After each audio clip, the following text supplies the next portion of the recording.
So, if you are an average rally fan, you might have found yourself typing into web browser rally movie, hoping that something would come up. And for a long time, nothing would. But then, after some time, good times arrived, and something arrived on time. Group B, and I'm about to tell you that this movie is a bad way how to spend your time.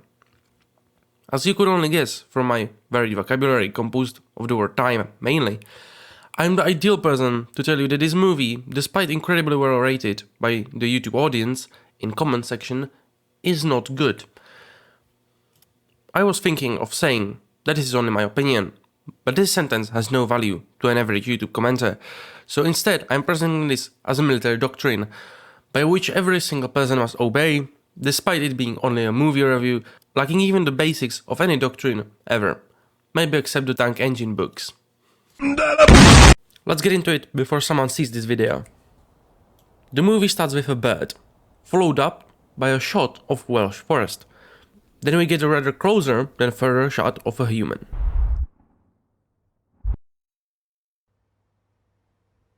As the man is talking with a person, possibly a doctor, how's life been at home in general? we can notice the Austin Rover shirt. But then the question comes.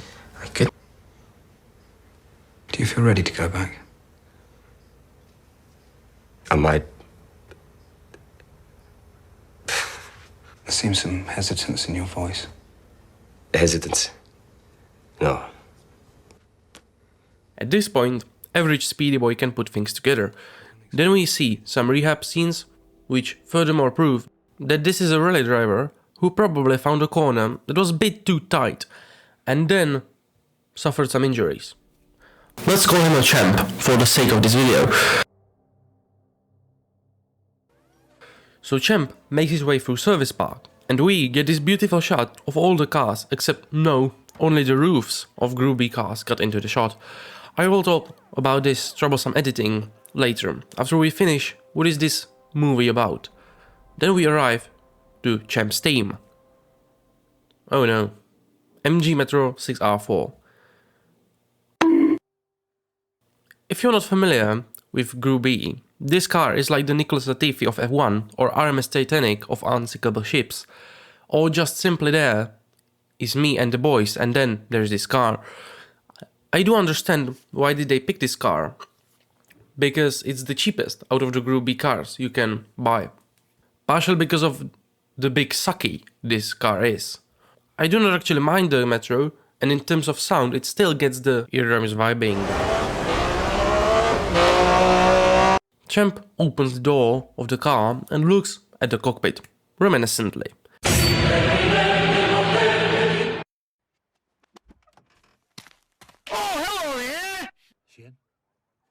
Co-driver greets Champ, and by their interaction you can find out that they do not know each other, which coupled with the rehabs gives you a good but downcast idea of what happened. Nonetheless, one cannot continue without noticing that these boys are British. Yeah, I'm British. How'd you know? Or maybe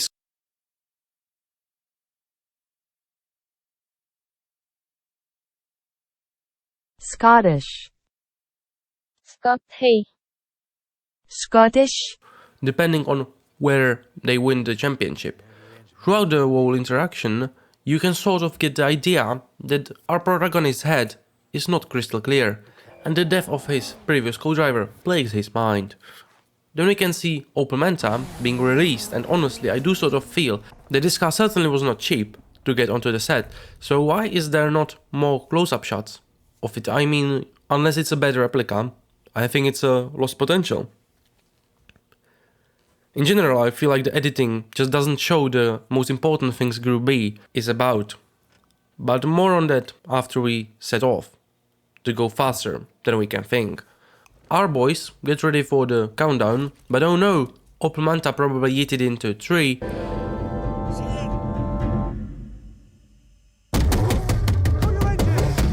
Cut your engine! What's going on? There's been an accident. The stage has been red flagged. Anyway, our boy Champ goes to take a leak, and well, let's just say accuracy is not his thing. Always the same. No ground control. I don't like driving through human chicanes. Hey, Shane. You pissed yourself? The drivers and co-drivers have a bit of a chat, but start can only be postponed in rallying, no red flags. This is rally at its peak. So the MG Metro lines up on the start line. The co-driver now starts to question readiness of Shane, the champ, and asks him to clear his mind. Then we have a rather weird moment where they use the power of friendship or whatever to start the car.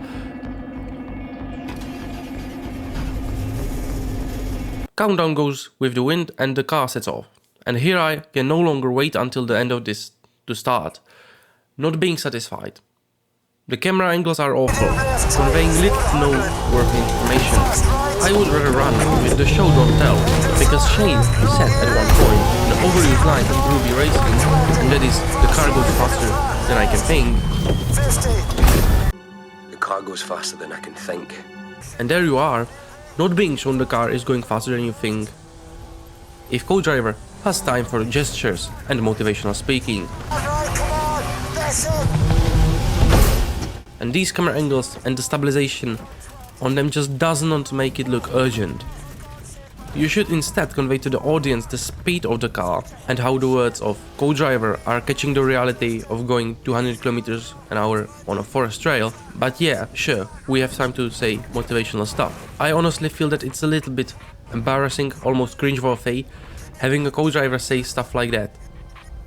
Later on this drive, the intercom goes swift motion of the two fingers.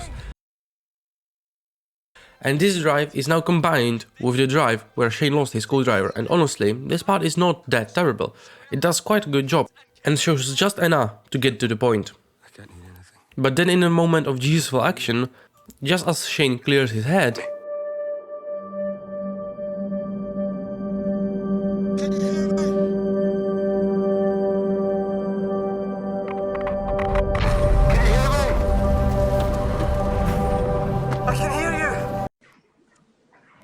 Can you hear me now?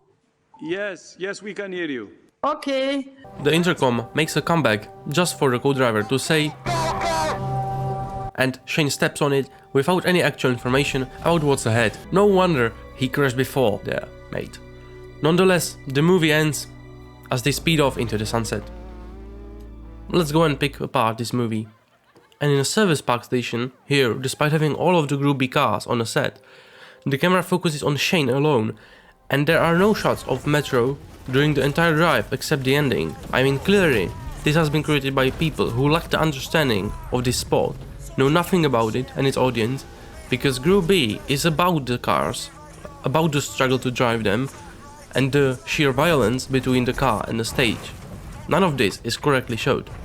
I mean, even a bloody onboard is better piece of cinematography than this. Brow 150, flat right maybe stay in, and long flat left. I personally cannot see what people like about this movie. So much, it is not accurate representation of Group B despite bearing its name. There is no expression of the handling of these cars, the constant fight with cars' undeciding tendency to oversteer or understeer. In general, you are given absolutely no idea about how this car goes around the corner. Group B deserves a movie, but I'm not willing to satisfy myself with this.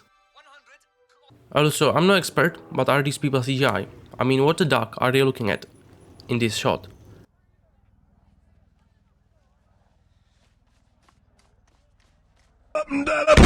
The movie lacks some other famous cars like Audi or Peugeot, but hey, at least we got Lada Riva and Ford RS200. This, furthermore, just makes you think that they had the cars on the set. Why the hell are they not giving more attention to these cars? 50 grid, 100. Oh. That at the time were something else. In general, the movie focuses mainly on the mind of a rally driver than actual rally, and I suppose that if you look at it like this, it can hold a small child-sized can of cola, but still, that does not excuse the terrible editing. For example, the cutaways are too long and take you out of the picture. The editing during driving is, as we already talked about, terrible.